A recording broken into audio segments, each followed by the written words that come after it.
Today we're going to talk about the inyan of Bitachon, which is a very special topic that everybody wants to know a lot about and everybody is excited about, because everybody knows that Bitachon is a wonderful thing. And we're going to talk today a little bit about what Bitachon is and how we can get more of it, and also what is accomplished by Bitachon.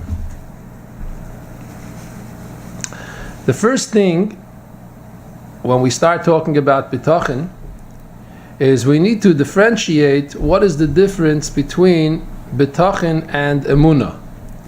Bitachon and Emunah are synonymous. Sometimes we confuse them and we think that they're the same thing, but Bitachon and Emunah are two different things. We'll start with Emunah and then we'll move on to Bitachon. Emunah is the foundation. Emunah is the belief in the Eibishter, the belief that Hashem created the world, Yesh Me'ayin, something out of nothing, and the fact that Hashem is a koil yochel. Hashem is able to do everything.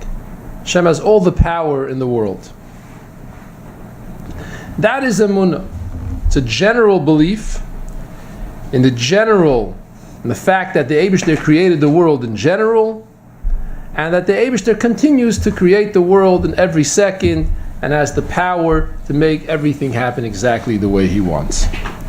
Bitachon is more of a personal belief in the relationship between Hashem and the person.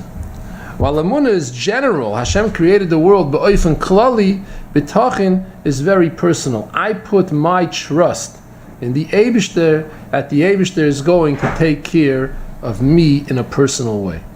So Emunah and Bitachon are not the same thing.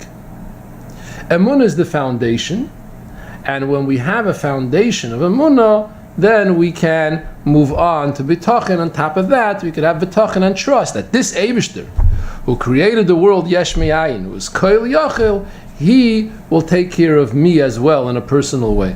Make sure that everything happens the way it should. Is that related to Siyata Dishmaya? Bitachon. Right. Bitachon is also related to Siyata Dishmaya. But we're going to talk about Siyata Dishmaya is what the Eibishter provides. That's Hashem's part. We're going to talk about the Bitachon. What is the person's part? What's our job when we have Bitachon in the Eibishter? What does that mean? And why do we have it? Where does it come from? Where does it grow from? So, we established that the foundation is Emunah, and out of that grows Bitachon. But Bitachon does not just grow out of the belief that the Eibishter created the world, and that the Eibishter is all-powerful. Just because Hashem created the world, and just because Hashem is all-powerful, doesn't mean necessarily that Hashem is going to do whatever I believe that He will do. Doesn't mean that He's going to take care of me. He could. I believe that He could, that He's able to. But why does that mean necessarily that He will? So there's a couple of more aspects to Bitachon than just Emunah. And the Chovos HaLevavis, so you can look at the page in front of you, the Chovos HaLevavis introduces a couple of more principles upon which Bitachon is founded. There are two other conditions, says the Chovos HaLevavis, for Bitachon. In addition to believing that Hashem created the world and that He is all-powerful, we have to also believe, number one, in Hashgacha Pratis, which means that not only did Hashem create the world at one point, but Hashem is constantly interested and cares about what happens in the world on a day-to-day level. From day to day, Hashem continues to be involved in what goes on in the world. One of the differences between the Jewish people and the nations of the world is that the nations of the world say that Ramal Kol Goyim Hashem al Hashamayim Kavoide. Hashem's glory is on the heavens. Hashem created the world. They admit that they agree that Hashem created the world, but then He took off. Then He went kiviyachol on vacation. He's not involved in the lowly matters of things that go on in this world. A Yid believes that Hashem is intimately involved in everything that goes on in the world. That's the concept of Hashgacha Pratis. Hashgacha Pratis is fundamentally important to Bitachon. Because if Hashem just created the world and could do everything, but doesn't actually care about what goes on, is not actually involved on a day-to-day level in what goes on in the world, then why should I trust that Hashem is going to make things go well for me? So Hashgacha Pratis is fundamentally important to Bitachon. This is the first thing which the Chovos HaLevavos adds, in addition to Emunah, as a foundation of Bitachon. The second thing that we need to believe is a belief in the goodness of Hashem. A belief that Hashem is good. In the language of the Eitz Chaim, Reb Chaim Vital, Talmud Arizal, that Hashem is the Teva HaToiv Lehetiv. Hashem has the nature, the absolute nature of absolute goodness, and it is the nature of one who is good to do good. And therefore we know that Hashem wants to do good. Hashem wants to make things happy and beneficial for everybody in the world. So now that we have these two principles, the fact that Hashem is Hashgacha Pratis, is involved in everything that goes on in the world. The fact that Hashem is good, Hashem wants to do good, wants things to be good for us. In addition to the fact that Hashem is able to do that, Hashem has the power to do that, which is the original foundation, which is the foundation of Emunah. Together with all of this, on this we can build something called Bitachon. Bitachon, that we trust in the Eibishter that it's actually going to be good for us. So we can look a little bit, we'll read a little bit what the Chovos HaLevavos says inside over here. The Chovos HaLevavos says like this. Start from the second line. He says, Avol ha'ikir asher ba'avuroi yihiyeh habitachon min haboiteach. What is the foundation upon which bitachon is built? Ve'im yipoked lo yimotzi habitachon, that without which there can be no bitachon. What is that? Hu sheyiyeh liboy batuach b'mi sheyiftach boy sheyikayim ma she'omar ve'yaseh ma she'orav ve'yachshev alav hatoy ve'ma shelo hisne lo v'lo orav asohu sheyasehu nedava v'chesed. The fact that the person in who we believe, in the analogy that the Chovos HaLevavos is bringing, he's talking over there about a person, and he uses that as an analogy for the Eibishter. In this case, in our case, we're talking about the Eibishter. That the Eibishter in whom we believe wants to do good and will do good even if we don't necessarily deserve it. So this concept of Teva HaToiv Lehetiv, Hashem is good and therefore wants to do good, is fundamental to this aspect of, to this concept of Bitachon. What it says over here, that he trusts in who he's trusting in. Sheikayim Masha Amar, what he said, meaning he's going to feel what the person says? That a person who promised him will do what he said. In the case of Hashem, Hashem did not actually didn't promise that he's going to do what the person wants, but because Hashem is good, therefore Hashem will do what is good for the person. That's just that's in the analogy what he's saying. Sheyaseh Masha Amar, in the analogy of a person who promises to do good. So he's going to fulfill what he said, meaning what the Eibishter said in this case. In the analogy, it's talking about the person, but in the analog, we're talking about the Eibishter. Right. Okay. The Eibishter. Yeah. That which he guaranteed. Oh, he guaranteed what he thinks about him for good. Right. She's gonna think and plan to do good to him, even things which he did not previously condition that he was going to do. Even beyond.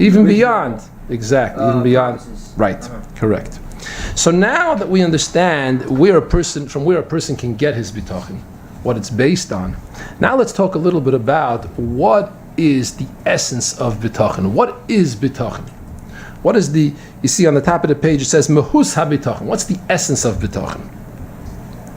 The essence of bitachon is in the first line of the Chovos HaLevavos, in Perik Aleph of the part of the Chovos HaLevavos that talks about bitachon. Mehus HaBitachon hi menuchas nefesh habeiteach. This line is fundamental, major chidush of the Cheves Halavavis. And there are those who learn perhaps a little differently, like Rabbeinu Yoina, I think, doesn't necessarily go with this same mahalach of the Cheves Halavavis. But this chidush, this fundamental principle of the Cheves Halavavis, which Chassidus also adopts, that what is bitachon? Bitachon is menuchas nefesh habiteach. It's the idea that the person who trusts, the one who has bitachon, is absolutely calm. This calmness is essential and fundamental to bitachon. And we're going to talk soon where this calmness stems from, according to the Cheves Halavavis and the Rabbeinu B'chaye, and then also according to Chassidus, where does this calmness stem from? But this calmness is fundamental to bitachon. The fact that the person is absolutely calm and certain that it's going to be good, that which I trust, Hashem is going to take care of me. So this then is the essence of bitachon, and this is the chidush of the Cheves Halavavis. Fine. Now, the question could be asked, why is it important to have bitachon? Is bitachon only in order that the person should feel calm? Like Hashem is giving us a good idea. Bitachon is a wonderful thing because it'll make you calm. It'll make you feel calm. Why should you be all worked up? Have bitachon, and then you'll feel calm. Or does bitachon actually accomplish something? We see that David HaMelech encourages us to have bitachon, right? Betach b'Hashem v'asei tov. Trust in Hashem and do good. He's encouraging us to have bitachon, and he talks about it many times in Tehillim as a positive quality, as a positive trait, as something good that a yid does, like something which Hashem wants us to do. Hashem wants us to trust in Him. What do we accomplish, or do we actually accomplish anything? And if we do, what do we accomplish through bitachon? Yes. So in connection to your question, and also I was thinking about this very thing earlier, with like a mushal of, let's say a train is coming, okay, mm-hmm. and the train is coming at 2, and it's like 12, and you trust that the train is coming, right? It's on schedule, Tracht, 2 o'clock train. So what does it mean trust? I was just thinking of this earlier. What does it mean that you trust? It means you're not going to sit there and pray for the train to come. You're not going to be worried about it's coming. You're going to do something entirely different. You're going to eat lunch, maybe make phone calls, and then when it's time to go, you're just going to go and be in bed because, of course, the train is there too. I mean, you're unconcerned about it. What? You're completely unconcerned about it because you're so sure, you're so certain that it's going to be there. So that's what I mean. So that's how. That's the menuchas hanefesh aspect. Of course, and we see with Amtrak, of course, you're not. I am sure that when you're up at a train station, you're standing at the edge to see when the train is coming. You know it's going to come in 2 minutes. No, I don't mean say 2 minutes. You will be at the edge, like a million other people.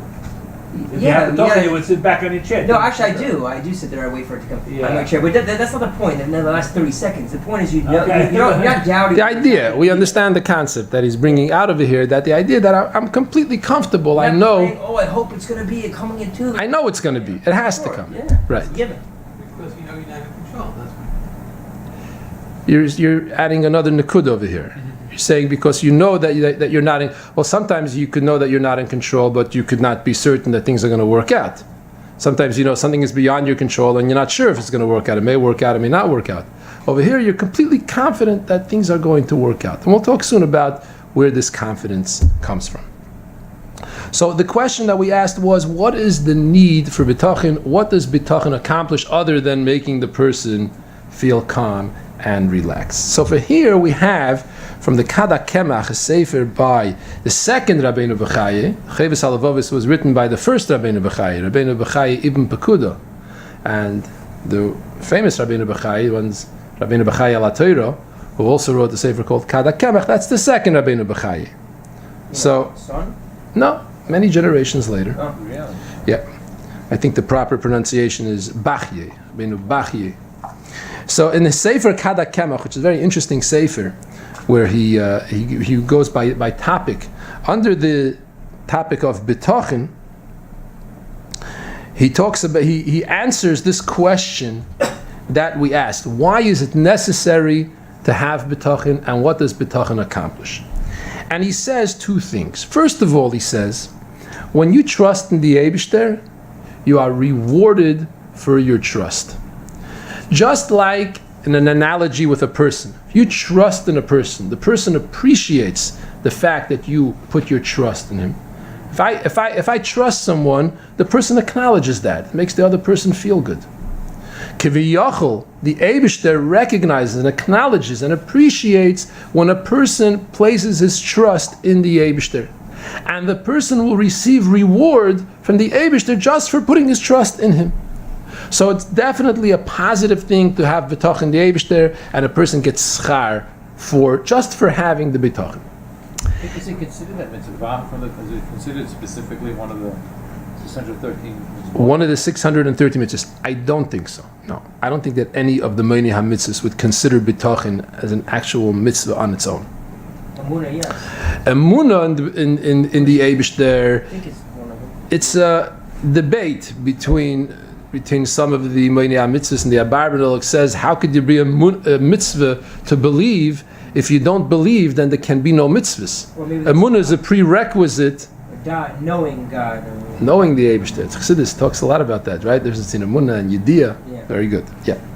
So, the first thing, a person will receive reward just for trusting in the Eibishter. We can understand this. The Eibishter wants a person to trust in him, appreciates it, etc.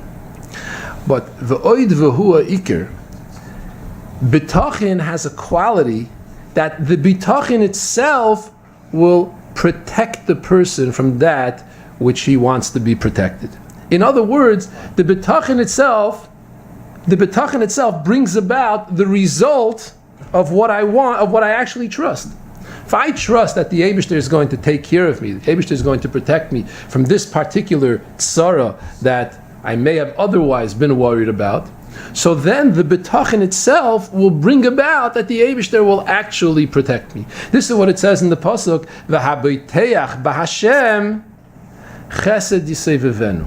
So what we say, "Habiteach b'Hashem chesed yisei v'venu," that the one who trusts in the Eibishter will be surrounded, will be completely protected by the Eibishter's chesed. So let's see a little bit in the Kada Kemach over here. The last shtickle, uboiteach ba'Hashem yisuguv min hatzara b'schar habitachon. One who trusts in the Eibishter will be protected from that tzara in the merit of the bitachon. Af al pi shehoisa hatzara re'uya lav v'yalav. Even if chas v'shalim, the tzara was supposed to come. Kol mi sheboiteach b'Hashem yizbarich midas hachesed hamfarneses es ha'olam makifosei mikol tzad. The attribute of kindness of the Eibishter, which sustains the world, will surround them from all sides. Shenemer, as it says, v'aboiteach b'Hashem chesed yisei v'venu. V'hu amamtzi lo yisibes she'yisparnis b'hem, and this chesed of the Eibishter will bring a person that which he needs. Ki ein asibos nivtzoros mimenu yizbarich, because the Eibishter has all the means in the world to bring about what the person needs. So over here we see there's definite value to bitachon, and not only that, bitachon is powerful. Bitachon brings about that the Eibishter should protect us. The question we can now raise, now that we understand what the essence of bitachon is, it's menuchas hanefesh, the calmness. Now that we understand what bitachon accomplishes and the reward that a person receives for bitachon, the question over here is bitachon guaranteed? That was the title of the shir. Is bitachon a guarantee? In other words, is it guaranteed that if I trust in the Eibishter, then the Eibishter will protect me? Right? Is it automatic? Is it for sure? Right? Can I bank on it? And that is what you consider protection. What you believe is that whatever Hashem does is good. Not the will accomplish. Okay, we're going to get to that. We're going to get to that in a second. Not everything that you think is good for you. Okay, very good. So let's see. Okay, you're talking about davening. Davening. You say that it will be good, and you say Hashem says no, it's not good for you. Oh, so you're saying similar to what he was saying, that I might think that really this is good for me, and really Hashem knows that something else is good. Okay, so let's see what the Kada Kemach says in the second piece over here. Go a little back. So he says, part of bitachon is that a person should have no doubt in his bitachon. Even if many terrible things chas v'shalom befall him, he should strengthen himself in serving the Eibishter, and he should trust in the Eibishter. Should believe that he has a doubled and redoubled schar, especially because he trusts in the Eibishter. Even when things are not working out, Hashem will doubly reward him. And then this point, which the Olam just brought up before, and that Hashem will choose that which is good for him. And the true choice is not in his hands. Sometimes a person thinks he knows that which is good for him, and really it ends up being the other way. So, according to the Kada Kemach, it's not necessarily a guarantee that which I trust that I'm going to be able to make the mortgage payment, right? It's not necessarily a guarantee. Maybe the Eibishter knows that for me at this particular time, it's better not to make the mortgage payment, right? For whatever reason. And I think that I know what's good for me. The Eibishter knows. The Eibishter really knows what's good for me. Why does he know what's good? For whatever reason. Maybe the Eibishter knows that to be mechaper for Averis, or for any other reason, Hashem knows what's really good for me. So I am confident that whatever the Eibishter does, he knows he's doing what's good, and he knows what's really good for me. So this ties in a little bit with the concept of Kol Ma De'Ovid Rachmana L'Tav Ovid, right? That everything which the Eibishter does is certainly for the good. Everybody knows the story of Rabbi Akiva. He was traveling with his donkey and with his rooster and with his candle, right? And then they were all destroyed, and it ended up saving his life. Why? Because the Eibishter knows what's really good for a person. So it comes out over here, interesting thing. The Kada Kemach is saying you can have no doubt about your bitachon, but the particular thing which you have the bitachon about, that might not necessarily come to pass. It may something else might happen which is good. You can trust that it will be good, but you can't necessarily trust that it's going to be good in what we call toiv hanira v'hanigla, the revealed good, the kind of good that we understand, that we feel is good, that makes sense to us is good. It's going to be good. Hashem knows what's good. What's ultimately good, Hashem knows. We know that it's going to be Hashem's kind of good, though not necessarily the kind of good that we recognize as good. I mean, you're taking it as if it were quote unquote bad in our eyes, but here it seems to be saying it's just not the result that you see. You see result A, and maybe it's result B. It doesn't have to necessarily be a degradation in quality. Maybe you just think, I want this to work out looking like this, and it ends up working out like that, even though in your own eyes it could be equal quality. But you're saying. Because look at the language over here. The language is va'afim imtza'uhu ro'os rabbis v'tzaris.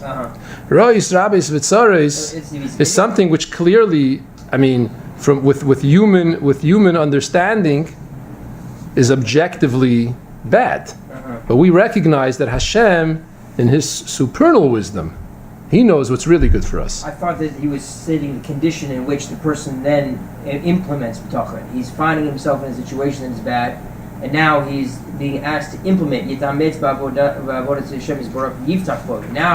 he's in the situation, that he's going to be saved from the tzaris. Yeah. But I only quoted part of the shtickle from the context over there. You see that even if things don't work out in a good way, not just your way, but even in what you consider a good way, you trust that the Eibishter knows what He's doing, and Hashem has your best interests at heart, and He has a reason why He's doing it, and it's going to be fine, right? For whatever reason, even if it might not work out in what you consider good.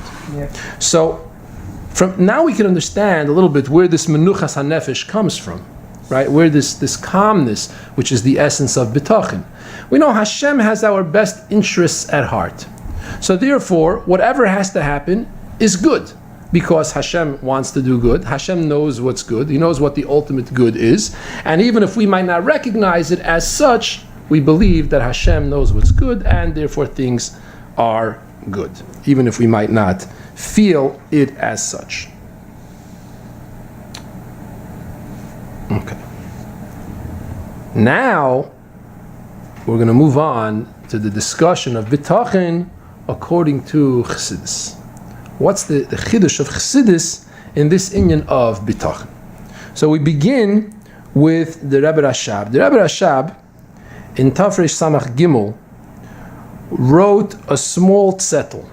Usually we would write Maimorim, long discourses. This is a small tzettel, a small note, Be'inyan HaBitachon, regarding the idea of Bitachon. What is Bitachon? So first of all, he sets the chiddush that he's going to introduce over here is very, very powerful. The Rebbe Rashab was the 5th Chabad Rebbe, and he says like this. He says, "Bitachon is, I believe that it's going to be revealed good. Not just that I believe that it's going to be good in some way that the Eibishter understands. No, I believe it's going to be revealed good, the kind of good that I could see, the kind of good that makes sense to me. That's what Bitachon is." Where does a person get this certitude? Where does a person get this vados, this surety that it's for sure going to work out? Doesn't have to, right? Is he saying it's going to happen because of his mitzvahs and ma'asim tovim? What happens if he doesn't have mitzvahs and ma'asim tovim? Can he then not have this inyan of Bitachon? Where does this vados, this certainty, comes from?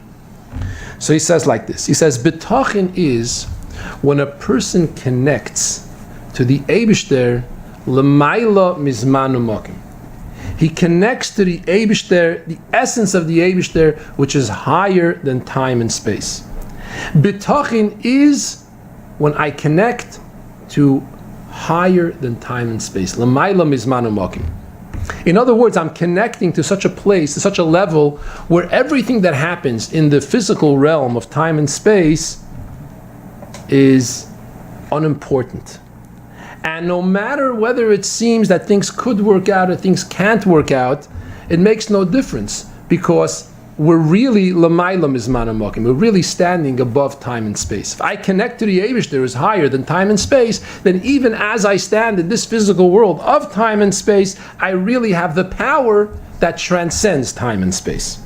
And therefore, on that level, everything could be good, not just in some esoteric way, in some way which only the Eibishter knows. No, the Eibishter is not limited that, in other words, the Eibishter doesn't have to make it work out in a way that only He knows is good. Hashem could make it come out in a way that's actually revealed good for us. So let's read a little bit. This is in Yiddish. I'm going to read it just in English. Be'inyan HaBitachon, regarding Bitachon, which is higher than time and higher than space. What is Bitachon? Bitachon is that I am certain, I trust in the Eibishter, that it will certainly be in this way. Even though I have no reason why to think that it's going to work out. I don't understand how this can be. I don't deserve it, not as a result of my actions, not as a result of my davening. And the thing itself is not necessarily, it's not something which necessitates itself. In other words, it's not something which has to happen, right? Nevertheless, my trust is, I trust in the Eibishter alone, mitzad the Eibishter's infinite koyach. And so this is the essence of Bitachon. I'm connecting to the Eibishter, I'm feeling the Eibishter, I'm feeling this inyan, that Hashem is higher than time and space. I'm connecting to this so strong that this lifts me and makes me transcend time and space, and therefore all the limitations of time and space have absolutely no koyach and no power. And therefore it doesn't have to just be good in this way, it could be good in a revealed way. There's no reason why things have to look bad and really be good. All the limitations of time and space are not there. It could be good, and it's going to be revealed good. That would actually leave you with menuchas hanefesh. I mean, if you know that it's actually going to be good, then you'll actually have menuchas. So this menuchas hanefesh is a totally different level of menuchas hanefesh. If you think it might be actually bad, you're not going to really have menuchas. That's not going to leave you with menuchas hanefesh, really. It's a kind of menuchas hanefesh. The other kind is, I know that whatever it is, even if it doesn't feel good, it is good. So I'm fine. That's like intellectual. Right. This is ultimate menuchas hanefesh. Yeah. And listen to what he says, how he describes it. He's going to describe now in the next two and a half paragraphs. He's going to describe this concept of bitachon. And this the menuchas hanefesh, that a true person who has bitachon, according to Chassidus, connecting to the Eibishter as he's higher than time and space, and really feeling it, really feeling this connection, his type of menuchas hanefesh. He says, what is the menuchas hanefesh of such a person? He says the person's menuchas hanefesh is, it doesn't touch him. The whole thing that he wants does not touch him at all. It does not concern him. Now, what does this mean? It's not that it makes no difference to him what will be. It's not that he doesn't care. I have to pay the mortgage. It doesn't make a difference to me. Either I will be able to pay the mortgage, and that's what Hashem wants, or I won't be able to pay the mortgage, and that's what Hashem wants. It's fine. No. He doesn't want to not pay the mortgage. He only wants one particular way, and he wants it very, very strongly. But at the same time, he does not bother him at all. He's totally not troubled by it. He's totally not disturbed by it. He is certain that Hashem will help because it cannot be otherwise. The powerful line. In Yiddish he says, Hashem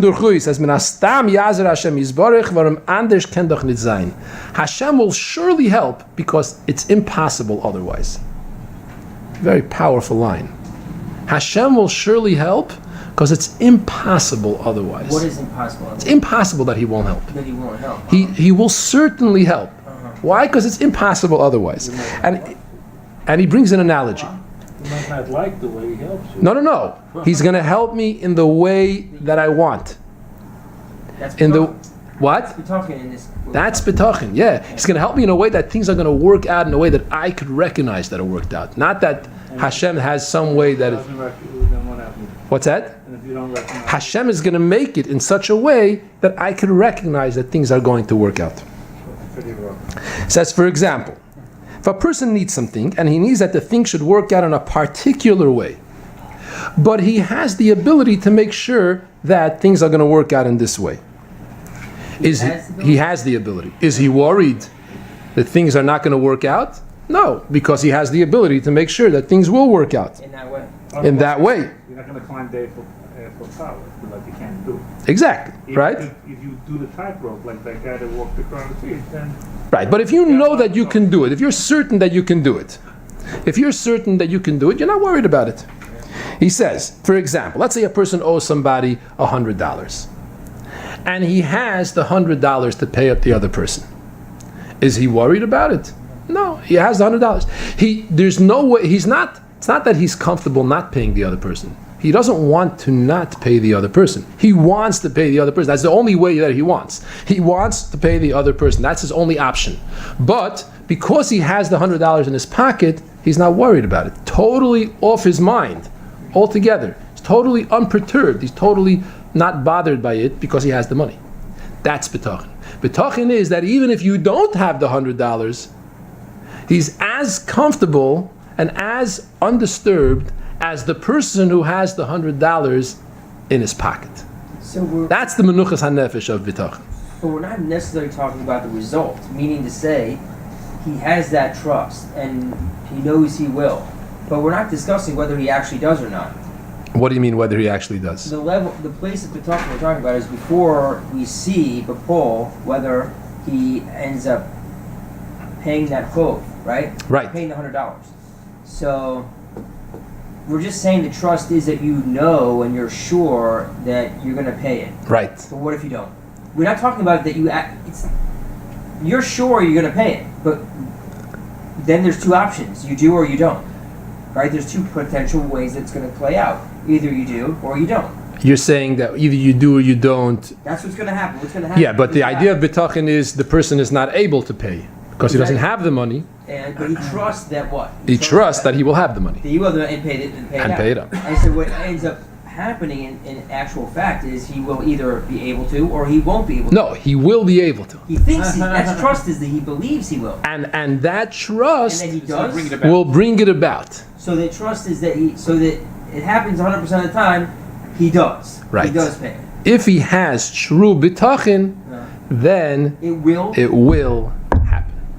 Then it will happen. Then it will. That's what we're saying over here. here. We haven't seen those words yet. Okay, let's go a little further. right? I want to see that. Isn't that what the Let's see. Sema Sedek said of think good and it will be good? Yes. And it's, if you already think good and it's already good. Thinking good will make it be good. That's Right. fine. The good. The Rebbe spells it out. When we're going to get to the next page, we'll see it even clearer. The Rebbe spells it out very, very clearly. Okay. Actually, I made in my, the first time that I gave this share, I made a chart talking, and I put different categories. One of the things was, will it clearly happen according to the various opinions? According to the Chavos Halavavis, is it clearly going to happen in The thing that you want. the thing that I want? Right. According to the Kala Kala. Actually. According to the Rebbe Rashab, you're right. He doesn't actually say it straight out. Not in the words. Yeah. Not in the words. Doesn't clearly say that, but it's somewhat implied, and in the Rebbe's words, it's clear.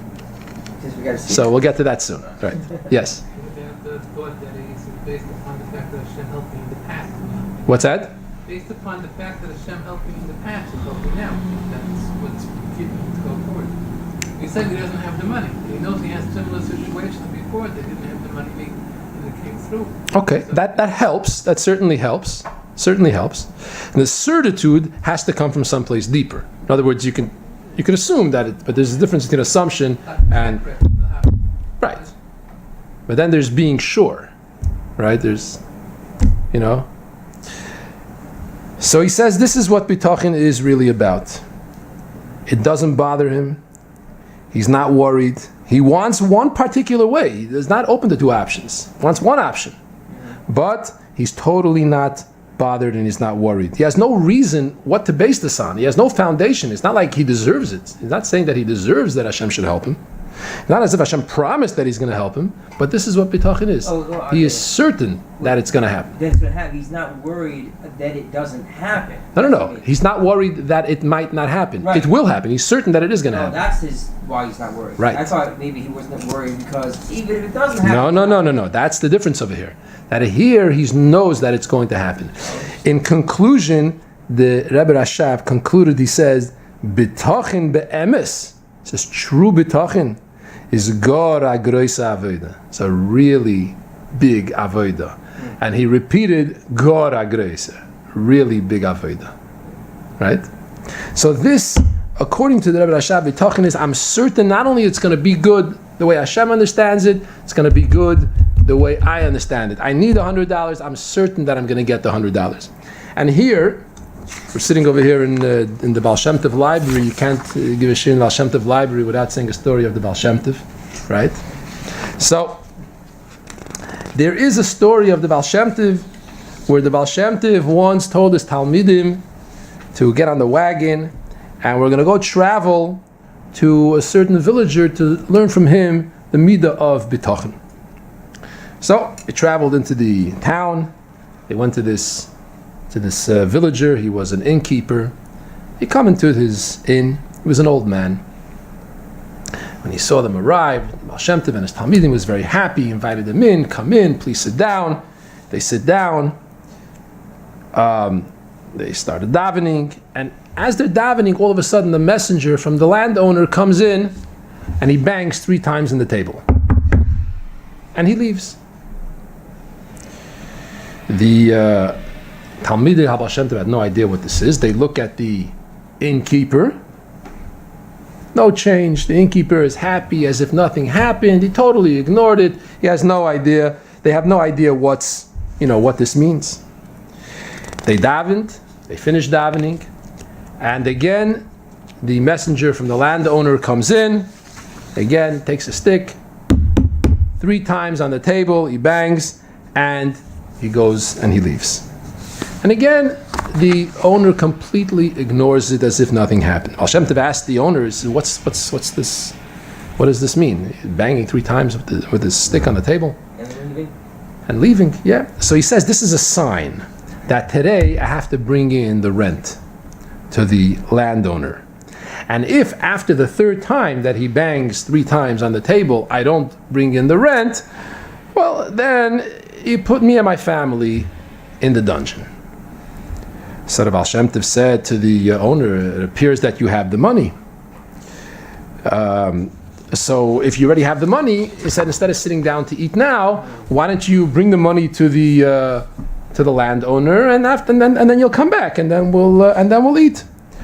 So he says, actually, at the present moment, I don't even have 1 cent to pay him, but I'm sure Hashem will help. I'm not worried.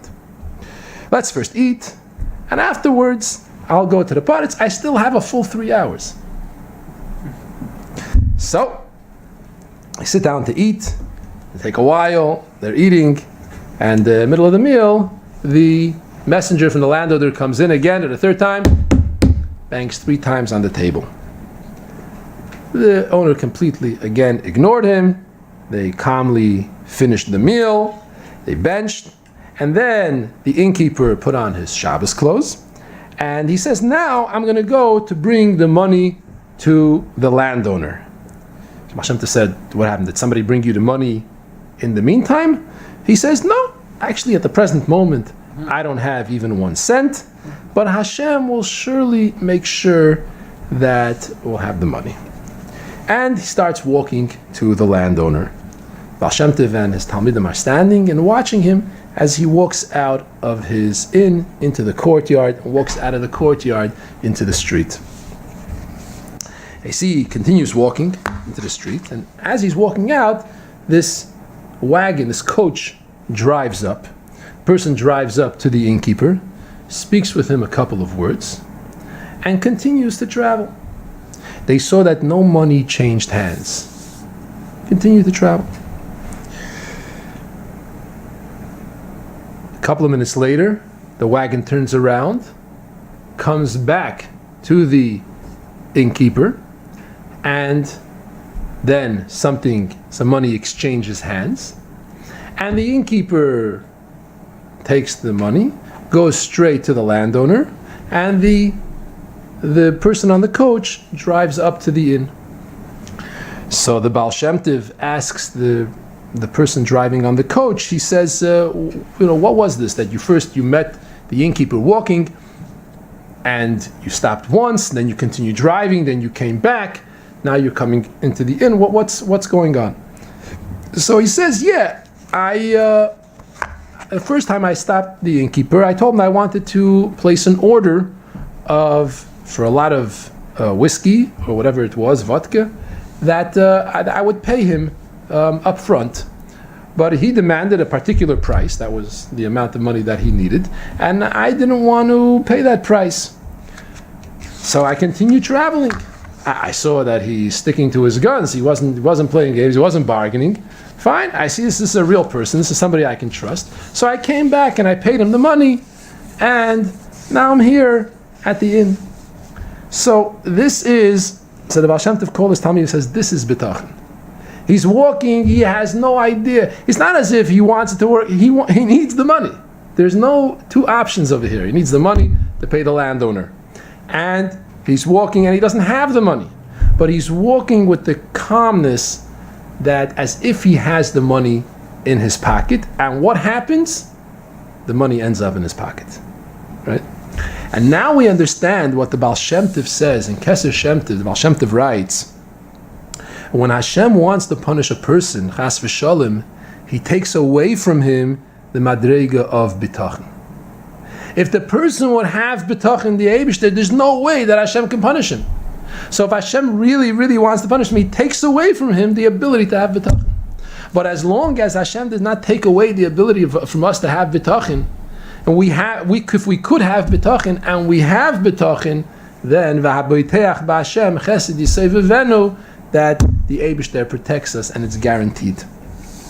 In the language of the Rebbe in a Sicha, in Lekutei Sichis, in Chelek Lamed Vav, the Rebbe explains like this. He says, Bitachon is what the Pasuk says, Hashlech al Hashem Yehavcha, that you have to throw your package, throw your load onto the Eibishter, which means that a person believes that he has only one hope in the world, and that is the Eibishter. There's all of his tactics, all of his means, any tricks, any ideas that he have are all worthless. The Eibishter is the only one who he is dependent on. The Eibishter is the only one that can take care of me. And this itself is the foundation for the person's trust that the Eibishter will make things good for him. B'toiv hanira v'hanigle, in revealed and apparent good, real good, the kind of good that we understand is good, even if he's not worthy of this kindness. What does this mean? So Rabbi explains. Bitachon doesn't mean that a person believes in the Eibishter, that Hashem's kindness is infinite, and therefore it makes no difference what I do, as if to say chas v'shalom that there's no reward and punishment. Chas v'shalom, it's one of the 13 principles of faith, right? That the Eibishter has schar v'oinish. So what is bitachon? Bitachon is that a person toils, a person works on himself, and brings himself to the point that he feels that take, everything in my life depends solely on the Eibishter. That's not easy to attain. If a person brought himself to that darga, to that level, through this avodah, so then the Eibishter acts with him midah keneged midah. If I believe that all of the circumstances of the world play no role in it, whether or not things are going to work out, because all of these things make no difference to the Eibishter, so then midah keneged midah, the Eibishter repays the person with the fact that whether or not the person deserves it, whether he deserves it according to his ma'asim or he doesn't deserve it according to his ma'asim, that also plays no role, and the Eibishter takes care of the person, and it happens b'toiv hanira ve'hanigla. And this is the meaning of the words of the Tzemach Tzedek, which you mentioned earlier, right? That Tracht good vet Zein good, think good and it will be good. That the Bitachon itself will bring the proper outcome. That he says, this is not just something aside, an ancillary benefit of Bitachon. He says that this is Bitachon. Bitachon is that the person is certain that it's going to be good. Why? There's a reason behind it. Because he feels that the Eibishter is the one controlling everything. For a person to bring himself to this matziv, that he feels the Eibishter is controlling everything, my every breath is dependent on the Eibishter. This doesn't happen by eating donuts. You know what I'm saying? It doesn't happen. It's not something which happens on its own. It takes avodah, it takes work. And this work brings about the guaranteed result that it's going to be good, b'toiv hanira v'hanigla, in a revealed way. In a letter of the Rabbi, he writes as follows. We'll read it over here. He says, based on what's written in Holy Svarim in general, and Sifrei Chassidus befrat, Harei bozeh toli hakoil, everything is dependent upon this, meaning bitachon. The midah of bitachon, that is the measuring stick for how connected a person is with all of his physical matters with the Eibishter. And whether this connection is to the fullest degree. If the connection is to the fullest degree, as bevadai efsher sheyiyeh kol chisaron, then certainly it's impossible for there to be anything lacking, because lamaila there is no lack. So if a person connects to the Eibishter on that level, he feels he's one with the Eibishter, then it will be good in the revealed way. And therefore, says the Rebbe, since you're asking my advice, in my opinion, you have to work on yourself. You have to toil with yourself to strengthen your bitachon in the Eibishter to the greatest extent possible. And what is bitachon? Bitachon means that even if you see absolutely no way in nature that something should work out, you have absolutely no doubt that certainly everything will be good. What kind of good? B'toiv hanira v'nigla le'einei basar mamish, true good, revealed good that we can understand, which means parnasa in beharchava, health.